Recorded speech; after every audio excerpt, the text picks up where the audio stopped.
lugar é cercado de luta e suor, esperança no mundo melhor e cerveja pra comemorar.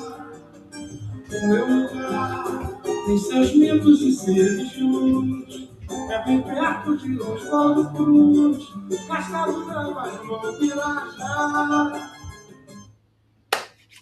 Bom dia! Charles Clark, your real estate investment broker, here with another bright idea. Welcome, welcome, welcome to the Beast Council. I am your host, Charles Anthony B. Clark. We got a great show for you today. Just me today. But want to talk about my topic before we get into our before we get into our sponsors and things of that nature. So today what I want to talk about is investors versus, let's say this, real estate investors versus investors who invest in real estate. And there's a major, huge difference, and we will get into that a little bit later.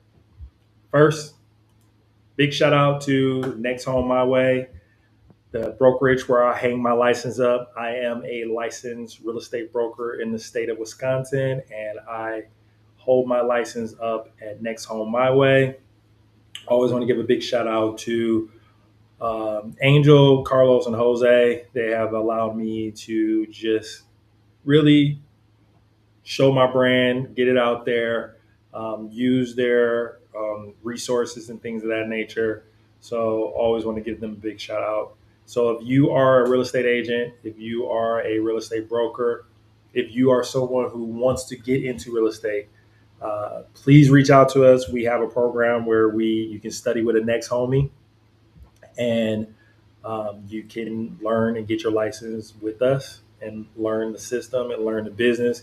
Because one of the big things people don't understand, that getting your license doesn't really prepare you for the real estate business. It just helps you understand contracts and how the real estate transaction happens and what you're responsible for as an agent and a broker. It doesn't really teach you how to run a real estate business. That is one of my big pet peeves of getting your real estate license, that nothing about getting your license teaches you really about the real estate business. But if you are trying to get your license and you want to learn the real estate business while you're getting the license, please reach out to us. We got the program of study with your next homie that you can be a part of. If you're a real estate agent or a broker who got their license and looking for a switch or change, please reach out to us. Jose, Carlos, they will be able to assist you and have that conversation with you. So always big shout out. And then I always like to give a shout out to my team, Raise the Standard. What I like to share with individuals are three mottos. So if you ever want to work with me and my team and you want to be a real estate investor and be a real estate investor agent, come and join the team. As we always say, we don't help you buy a property. We help you buy a real estate investment business. It just so happens to be a property, right? And that's the approach that we take here at Raise the Standard Real Estate, because we're not trying to help someone buy a home. Now, I tell my clients I will help you buy a home, but first we need to get you a real estate investment portfolio, help you build your real estate business, and then we can go buy you that mini mansion. But who we try to help is individuals that are actively trying to build their real estate portfolio, that needs assistance, that need an ecosystem. And that's pretty much what Aspire is. And that's why Aspire teamed up with real estate, will Raise the Standard Real Estate. So our three mottos is, as the very first one, our ethos, our North Star is raise the standard of living. Everything that we do is surrounded by making our clients' life better, their family lives better, our life better, the community better. If all three of those segments are, their life is better and things are better, we want to do the deal. If it's not, we don't want to be a part of the deal. Excuse me. So that's our whole goal, is to raise the standard of living. This is why I got into real estate. Growing up on the north side of Milwaukee, you don't always see the nicest of communities at the time when I was growing up. And I guess what I tell people, my how I wanted to save the world, it was through real estate and providing better housing, better family um, environments, and so in communities, so that people can raise better families and better individuals. So like that was how I wanted to change the world. Secondly, be better by being better. Our whole goal is always to try to improve every day. We want to get better, you know, today than we were yesterday. We want to get better this week than we were last week. We want to get better this month than we were last month. We want to get better this year than last year, right? So that's always our goal. And I got that from high school football, where my coach would always try to tell Charles, just get five. Stop trying to go and score a touchdown on every play. And that was a life lesson, right? It was just telling me that, hey, just, you don't always have to, throw the 40-year-old touchdown. Just get 5 yards so we can get the first down, so we can keep the chains moving, so we can get that touchdown. And that's a lot of the things that I kind of say with Aspire is keep moving the chains, right? Execution, keep moving the chains, keep taking a step forward, right? If you analyze a deal today, go look at the property tomorrow, go drive the neighborhood. Always try to keep moving forward, so that you can always go keep moving towards your goal. And then lastly, which ties into that, what is your legacy? Why are you doing this? What's the point of all this? What's the point of getting the real estate portfolio? Why is this important to you? What is this going to accomplish for you? What is this all for, right? And for me, you can kind of see I have some pictures above me of family, and that's part of the reason why I do it. I have a young son that I want to make sure that I provide him a certain lifestyle, but and provide him with certain opportunities. And you might can see that my two brothers from my mother, who I'm holding right there, those are individuals that I try to make proud, and I want to help make sure I help them have better lives as well from the things that I'm doing. So those are our three mottos: raise the standard of living, be better by being better, and what's your legacy. And if you're a real estate agent or broker who wants to be a part of that, give me a call. Like, again, I don't stop anyone from, you know, selling homes to regular people, because we have to do that, right? Because we do a lot of fix and flips. But our whole goal is around investments. If you're trying to um, get investments, build your real estate portfolio, those are the clients that we're looking for. We're not really looking for the individuals that are looking for their dream home and they only purchase, three homes in their lifetime. That's not really what we aim for. Obviously, we can help you out. Obviously, you reach out to us and we'll make sure you get the right people. And like I said, we do fix and flip opportunities as well. So we have to sell those houses to individuals who are just wanting to buy a house, right? So it's not that we don't serve that community. Those are not our ideal clients. Our ideal clients are your mid managers, your CPA, your real estate agents, your real estate brokers, your lenders, your mid managers at factory, your managers at McDonald's, your someone who's a janitor who's trying to figure it out, right? We're looking for those individuals that know that real estate investing is a huge part of their lifestyle, and they know that it can generate a stream of income to help them to live the life that they truly want to live.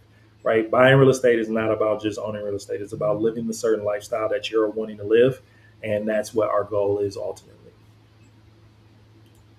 Now, getting into Expire, the whole point of Expire, and why we do Bees Council is because of our client base, right? We wanted to build an ecosystem. Me and my partner Devin, he is also a licensed broker as well. He's more on the commercial side, so pretty much what I do is 1 to 20, and he's anything from 10 and up, really, pretty much more than that. Currently, right now, he's working on a 12-unit deal in Iowa, which I believe we will be either having him on next week's Tuesday or Wednesday podcast. So the deal analysis one, or we're going to have him just for the podcast and have him back and have him talk a little bit more about that deal. And looking forward to having him on the podcast to talk further about that. But that's pretty much, what Aspire is about. Aspire is really about the ecosystem around that. 50% of my clients are out of state investors. So, like, what I realized is that I needed to acclimate them to this environment here in Wisconsin, right? I have a client right now. I was actually at a project One of my clients is from Chicago, northern Chicago, and they had to come up and look at the property that we're working on right now. If you've been following me with any of my videos, I've been showcasing the project right now. We have two single family homes. One is a 3 bedroom, 1 bath house, and then another one is a 2 bedroom, 1 bath cottage. We're turning the 3 bedroom into a 4 bedroom, 1 bath, and we're turning a cottage into a 3 bedroom, 1 bath. So going through that process, working with out of state investors. So I realized like the best way that I can do to help them is get them the support system to help them build their business, right? Because I'm not helping them buy a property. If I was helping them buy a property, I don't need an ecosystem. I could just randomly help them out when they needed some assistance. But having a meeting, our monthly meeting that we have, which next week, Wednesday, so a week from today is our monthly meeting that we'll be having at the headquarters of Next Home My Way, 5151 South Howell Avenue. So if you're interested, please DM me or reach out to me or reach out to Devin, and we can get you assistance there. The first meeting is always free.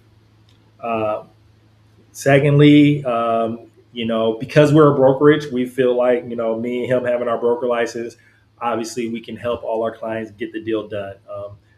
We don't claim ourselves as gurus. We don't try to be gurus. We're not that as well. We are just investors doing it. And obviously, because we're real estate brokers, we are part of the transaction. And because we're also investors, we saw a need for ourselves and the people that we serve. So that's one way. And then the wealth engine that we create through Aspire, because we don't really look for just buy and hold opportunities, we look for the value add type of opportunities. We feel like that's the wealth engine for fix and flips or value add opportunities.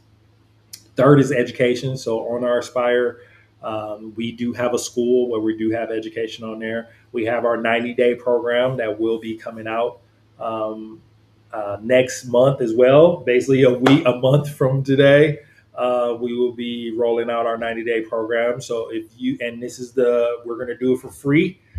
We are looking for individuals to be a part of this initial program. We are taking applications. We want to make sure that we're assisting the right individuals to help them through this process. It's a 90-day program. Our goal is three goals. One, if you are unable to get a pre-approval or you don't have the down payment, you will have a business plan on how to accomplish that moving forward. That's ultimately.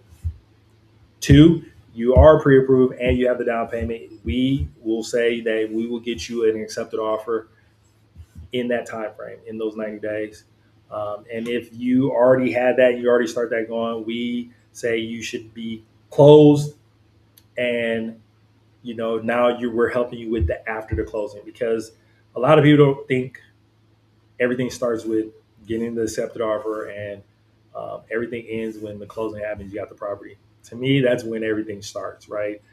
That's where all this theory, all these things, all this analysis that we've been doing finally comes to fruition, because we actually have to put into work. So that's the 90-day program. That's what our goal is to get you in either those three outcomes. You either have a business plan on how to move forward, you got a business plan on how to complete the deal, you got a business plan on how to move forward after the deal close. And obviously, in all three of those situations, you will have from 0 to 100 and all those things. But obviously, we can focus on each individual that is in those three different stages. All right. And then the last thing about Aspire is the final stage, which is mentoring, right? Obviously, we have different stages, which is the lion, the bull, the dragon, and the final stage is the phoenix. And through those, all those four stages, um, it's the final. What's your legacy? What are you doing this for, and what you're leaving behind, right? And so it's always supporting the next individuals that's coming up that was just like you, as looking for those opportunities, as looking for those partnerships, as looking to build those relationships to grow their real estate investment business.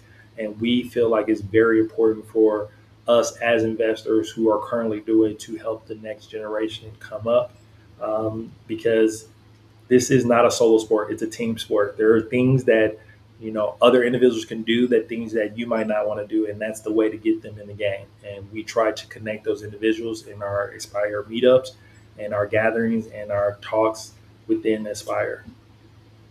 All right. With that being said, let's get into it. Let's get into the topic of today, which is a real estate investor versus someone who invests in real estate. And that is completely different. Those are two entirely different people. And so I'm going to go into just a little storyline to help you think about it. So, two people buy the same exact duplex, same block, same price. 5 years later, one of them owns 11 doors and the other one is still owns one. He's thinking about selling it. Same deal, same start, completely different outcome. Tonight, I'm going to tell you why, because the difference wasn't the property, it was what each of them decided to be, right? Think about it, right? I like to tell people I'm a real estate investor, right? And what my goal is most of the time is to partner up with people who are investors who invest in real estate. So, for example, a person that you might not know who is one of the largest real estate owners in the world is Warren Buffett. You're like, wait a minute, Warren Buffett is one of the wealthiest stock investors. How is he one of the largest real estate investors? Well, with all that money you make in real estate, I mean, all that money you make in stocks, you have to put it in different vehicles. Well, with all that money he generated, he bought Berkshire Hathaway brokerage, right? He bought land, he bought all those things. To me, he is still someone who is an investor who invests in real estate, right? Because that's not what he's in. He's just putting his money in a vehicle to help it grow, right? He's helping. It just makes sense for his theses in investing philosophy is that he has to move his surplus that he has into real estate because of the tax benefits and things of that nature and the growth of it and the stream of income that it creates. So, but he's not a real estate investor, right? He doesn't spend his day in, day out trying to figure out how to build his real estate portfolio. I believe he hired people to do that for him because his main goal, his main objective was to invest in stocks. But it has the same premise, right? Because what I say, we don't invest in uh, property, we invest in real estate businesses. They just so happen to be property, right? And so for him, it's very easy to look at real estate as a business and invest in. And that is ultimately uh, what we want individuals to do if they're not going to decide to be a real estate investor. I think what happens a lot with individuals is that, for example, bigger pockets, people will say, I want to invest in real estate so I can retire. That's not a thing really, right? So like passive income, I kind of laugh at it because I don't think anything is really passive. So what I always tell people is that there's two things you have to do in real estate. You got two options. You either manage the property yourself or you got to manage someone else who is managing the property for you. But you got to manage something. Yeah, now I might, if I have the properties in my portfolio, I might be doing something every day to manage that portfolio. Where if I have a manager, now I might just meet with that manager twice a week. You can say that's passive. Fair enough, that's passive. But you're still doing something. You're still having to have KPIs, right? Key performance indicators. You got to still have things that you're asking them about. What is the rent roll? What are our vacancies look like? What is going on, right? So you have to actively be involved in your real estate portfolio. If not, you're just an investor who invests in real estate, right? That's no different than someone has in a 401k and don't know what's really in it, but they know they keep putting money in it and they know there it's something that I eventually check. I see where things are. I know it goes up and down, so I'm not too concerned with it because I need to keep putting my money in there because I'm gonna retire in 20 years. To me, that's an investor who invests in XYZ, right? That's no difference than the investor who invests in real estate. I feel like I deal with this a lot being a real estate investment broker who just looks at deals. Um,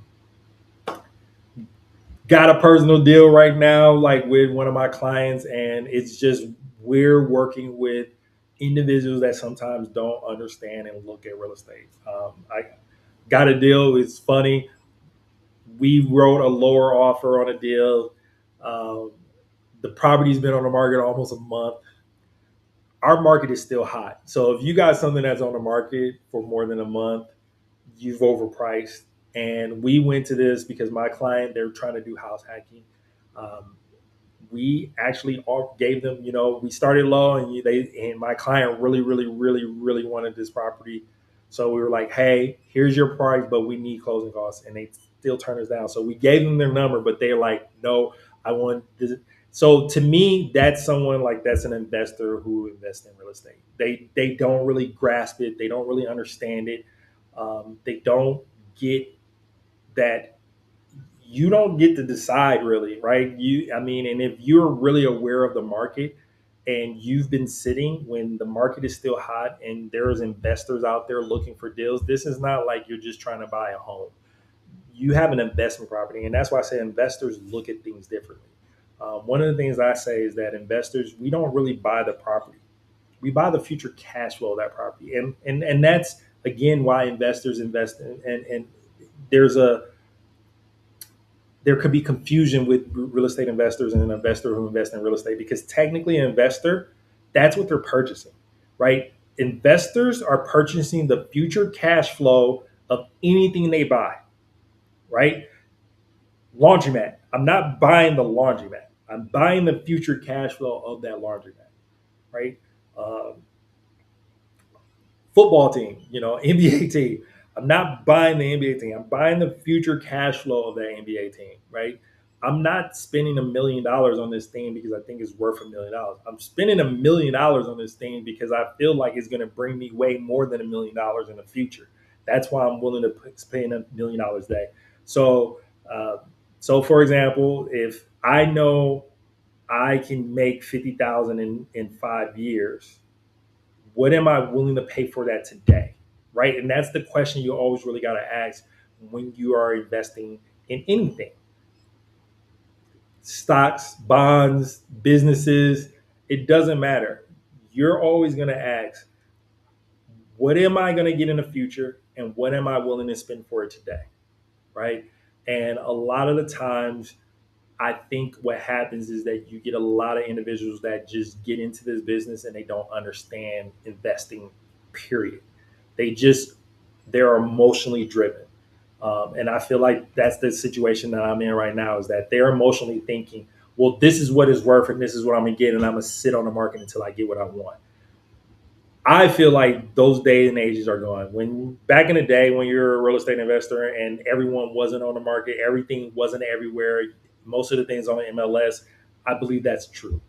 I believe that you could put something on the market at the right price and it might take 60 days for you to get the right offer. That's not realistic today, because not only is it on MLS, it's on realtor.com, it's on Zillow, it's on all these other places where you can find this property. And most of the time, someone already has, like a broker, my clients, I send them lists of things in their buy box, right? So that's the same thing with every other investor. They have a buy box. So if their buy box is, I want a duplex between 150 and 220, that property showed up.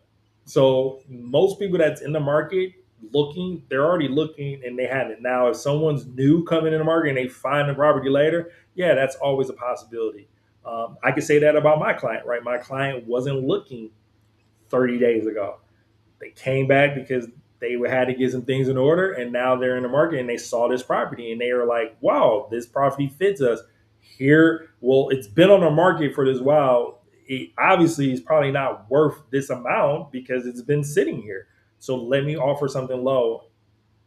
But you have a lot of people who think, nope, this is what it's worth. This is what I should get. And then they sit. So I feel bad for the other agent because he kind of did his job. He got they put it on the market at that. They got it, but because we wanted some credits, they said this is not good enough. So there you have it. And again, this is where I feel that's happening a lot in our industry. Um, Me really focusing on just real estate investors for the last 3 years. Obviously, I had my license way longer than that, and I was kind of dibbling, dabbling, just helping everyone. But I would say, honestly, the last 3 years, I've really been focusing on just helping investors. And It's just been very eye opening of how many people are hobbyists. And that's what I like to call people who just are unaware of just really running numbers, really doing things. I mean, I've just seen multiple people that have 30 units and their property is just sitting on the market. And to me, you can't be a real investor because if something is just sitting on the market and you're not adjusting it, then you are unaware and you're trying to be greedy. You're because at the end of the day, you reinvesting, you redeploying your money is the most important thing for an investor because you're losing money. Because obviously, if you're on a market, you're wanting to put that money to other use. And so if you're just sitting there, that means that money is just sitting there not being put to use because you're unwilling to take what is offered to you and then go redeploy it. And then if you can't do that because your numbers are off, well, then you bought it wrong. And now you're trying to make up and sit on the market and try to get something that you can't get because you did it wrong in the beginning. So again, you're a hobbyist, right? Because if you are not accepting the offer that the market is trying to tell you, you're thinking you know better than the market, you're a hobbyist. Plain and simple. I might ruffle some feathers, but that's the reality of what I think.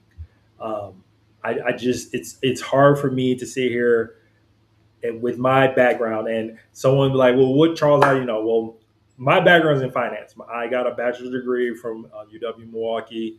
I have two minors. One is in economic, another is in economic development. And then I got two certificates. One is international business that I studied abroad in Paris, France.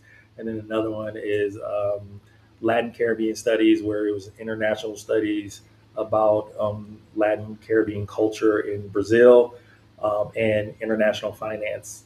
And I had the luxury of studying abroad in Rio de Janeiro, Brazil, to get that certificate. So my background is in finance. So I kind of always knew I wanted to be in real estate, but I wanted to have my finance background and my finance degree because I felt like it would benefit me. And it has, right? Because I understand return on investment. I understand ROIs. I understand cap rate. I understand cash on cash return. I understand opportunity cost, right? I understand all these financial terms that is mostly used for businesses or stocks and things of that nature, which is not always in the process of buying real estate because you have a bunch of agents that don't have that background and we're just really going off of what the market says, right? Because like in the situation I gave up about the two entirely different individuals, right? The reason why one might has 12 units and the other one still has that same one is because they were not approaching it like a business. They were approaching it as buying a property. And that's I don't work with individuals that do that, right? I work with individuals that this property is going to lead to the next property and the next property is going to lead to the next property and then such and so forth. But if you're just one off buying property and you're not treating this like you are a true real estate investor and you're trying to grow your business, you're just going to sit there. You're not going to do the things. You're going to sit there and let a property sit on the market. You're going to sit there and not raise rents because you say, hey, I got a good tenant and I don't want them to leave. That is what hobbyists, that is what people who don't realize they're running a business. That's like Coca-Cola saying, no, we don't need to raise rents. Raise our prices for our soda, even though can aluminum went up, plastic has went up, sugar has went up. Um, you know, anything other things that help make that drink all has went up, but we're going to keep the price the same. That makes no business sense at all. But you have a lot of investors who invest in real estate that does that. They'll sit on the market at the same price, not changing because they said this is what it's worth, or they'll have tenants in their property for the past 5 years and haven't raised the rent at all. And then when they're ready to put it on the market, they want to sell it as if they've been raising rent every year because someone down the street who has been doing that was able to sell their property at that amount and now they think, oh, it's time for me to sell because now I can get the price that I think I'm ready to get. That is not a real estate investor. That's a hobbyist. That's someone flying at the seat of their pants. You should know when your property is meeting a certain market if you're going to sell or not, right? And if you are going off because not to say you can't go off of when you see another sale because I've done that. I was like, oh, things are in my neighborhood selling at. Let me look. but I had my rents at what the market was saying. So for me to sit here and say, "Oh, I think I can get that price," I can do that because I've been paying attention to the market. I was raising rents when I needed to ensure that I was staying current with the market, right? A lot of people are not doing that. And that is the difference. And I feel like that is the I would say the problem with our real estate market. We have a lot of people who got into this not from a business standpoint, but got into it because yes, real estate investing is one of the major wealth builders in the world. I tell people there's 5 ways to be wealthy in the world. You have to do all of them to maintain that wealth. And that is one, invest in bonds, invest in stocks, invest in businesses, local, invest in real estate, and then invest in um, yourself and ideas, right? Or other individuals who have ideas, right? Because individuals with ideas create local businesses. Local businesses need to have real estate. Real estate, after that local business have that real estate, they eventually need to get investors. So you can be either on the market or you can have local investors that invest in your business. And then eventually you get to a point where you need investors for projects, which that's like bonds, right? Bonds are what stabilize everything. Bonds is what control our interest rate and things of that nature. But you can do those things on a local level for your business when you're trying to do different deals, right?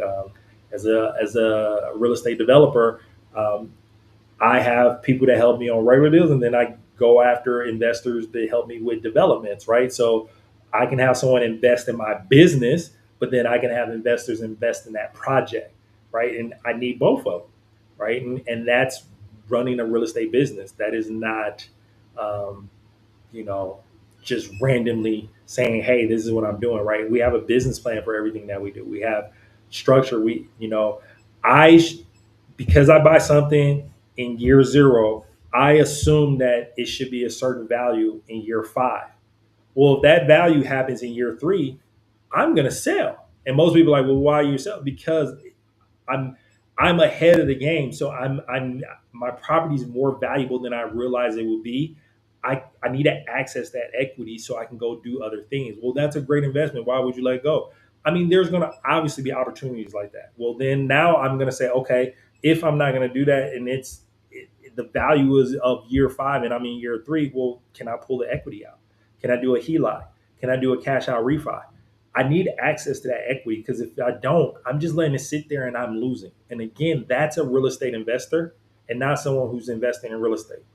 Because if someone who's just investing in real estate is going to be like, well, I have equity that's worth a lot. Why would I do that? Because it's losing. I tell people all the time, equity is paper money.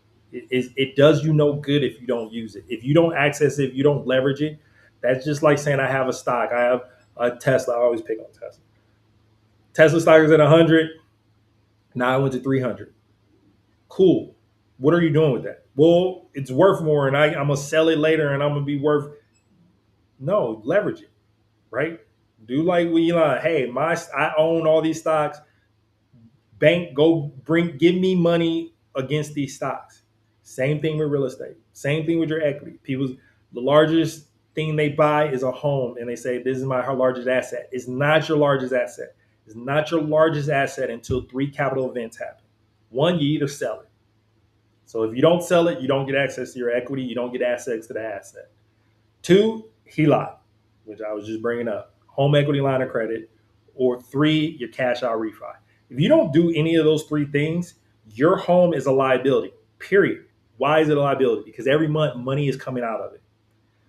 30 years from now, I pay my mortgage off. I don't pay it. You still got to pay taxes. You still got to pay the energy bill. You still got to pay, you still got to pay taxes. You still got to pay other things to maintain that home. So as long as money's coming out, even though I got $100,000 of equity, money is still coming out. That's a liability. It's not. It's not an asset until that capital event happens. Once that capital event happens, then it becomes an asset until you revert it back to the single family home, and then now it's a liability again. So your home will always be a liability until you do those three capital events, one of the three capital events. then it will return back to the liability, because then after that, if I sell it, I got to go buy another home, right? So therefore, the next home is the new liability. If I do a HELOC, well, if I take that HELOC and I just start spending it out, well, that's a credit card on my house. Now that becomes a liability. So I need to do something with that HELOC money to make it an asset. Three, cash out refi, same thing. I'm pulling the equity out. Now my mortgage is higher. So obviously, if my mortgage is higher, now that's still a liability because I'm still paying it off. I have to take that money and go do something with it to generate more income. And that's what I typically tell my clients. Hey, if we're going to do a HELOC, if you're going to do a cash out refi, we got to go buy an asset. So now that asset can pay for itself and your new bill that you have at your home, right? But until then, your house is a liability. I know people don't like hearing that. I know people are like, no, Charles, it's an asset. It's the largest thing we buy. I know other agents get mad at me because I say that all the time, and that's one of their selling points is that you're buying an asset. You're not buying an asset. You're buying a liability until one of those three capital events happen. Sell it, HELOC, or cash out refi. So, I mean, I feel like that's a perfect place to kind of end and tell you the difference between a real estate investor and someone who invests in real estate. We just look at things entirely differently, right? And I think that's one of the major ones of them. It's thinking away in the sense of not business like, right? You're thinking of things in a normal retail way, right? I just the property's worth this. Who is saying that, right? Are you saying that, or is the market saying that? Because if the market is saying it, it would already have an accepted offer, right? So understanding that, right? You thinking my property is worth this because something down the street sold. Well, if that was the case, it would have been sold, right? Or it's this is worth the same, but you didn't raise the rents in the last 5 years. So why do you think your property is worth the same as something else when it's making more money, right? That's I had talked about this. That's like looking at Chick-fil-A and Burger King, right? Like, or I mean, obviously you want to have two fast food restaurants, right? But the reason why I bring up Chick-fil-A is because they don't have that many stores, but they sell a lot, right? So that's like, you have a franchise where you have 1,000 stores, and you have another franchise that has 500 stores, but the 500 stores make more money than the 1,000 stores. So if that's the case, if I'm trying to buy the 1,000 stores, I'm not going to pay the same amount as the franchise with 500 stores because they make way more money. So why would I pay the same amount?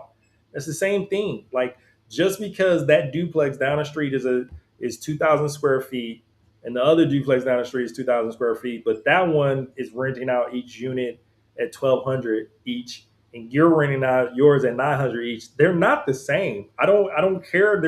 They could be next door to each other. They're not the same property. They could be identical. They could have been built by the same builder back, in 1950. They're not the same property. Could be painted the same, look the same layout, same everything. They cannot be the same property from an investor standpoint because both of them make different money, right? The one that has 1,200 each unit has a income coming in that is entirely different than the other one. It's 2,400 to 1,800. How are they the same property? They can't be. But you have a lot of investors out there who think that's the case. And you have a lot of agents out there who says, well, that's how I sell single family homes.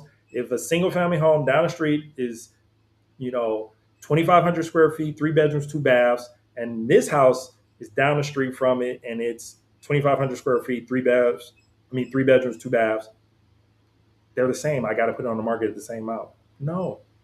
And, maybe one is newer, the other one's older, so obviously you're going to adapt it to that. But that's the same thing you need to do with this. But you got a lot of investors who say, well, no, they're the same. I want to put it on the market because I want to get that number. You can't do that because if I buy that 1,800 one, I got to do something to that property to get it up to 1,200. So if I got to do something to get it up to 1,200 and I'm paying the same amount, I just overpaid because now I'm not going to reap the benefit, right? So let's say that say 200,000 is the amount, right? Well, if I pay 200,000 and now I got to add another 30,000 to it, that means I just paid 230,000 to get the same thing that if I would have bought it for 200,000 over here, right? It makes no sense, but you have investors who can't picture those things and can't visualize it, and that's what they're doing. They're saying, well, you should pay 200,000 for this, and then you got to put 30,000 into it to get it up to the 1,200 rents. That's fair. It's not fair. It's not fair because you're that's math. That math is wrong, and you're going off of your feelings. You're going off of what you think it should be, and not what you actually did. There's a lot of investors who are grifters, right? Let's be real, and that's part of the reason why I got into this business. Like Milwaukee's big on out of state investors not being in our community, and that's one of the things that I wanted to change because I felt like foreign investors, and that's what I call them because they're money outside coming into Wisconsin. We need that foreign money because there's a lot of investors that don't live in Wisconsin or don't live in Milwaukee that will invest in certain areas that Milwaukee investors who live here and was raised here won't invest in. And you can get the same or even better outcome because you're willing to invest in those areas. No certain investors like, hey, I'm staying outside of these areas, right? I'm a type of person of I look for the deal. The deal is going to tell me where to go. I believe that you can find good people everywhere. I don't need to own the whole neighborhood to find a good tenant to be in there. I feel like I was raised in a not so great neighborhood, and if a landlord would have gave my family an opportunity, luckily my mom did own her home. Uh, we would have took care of it. My father used to live in the neighborhood.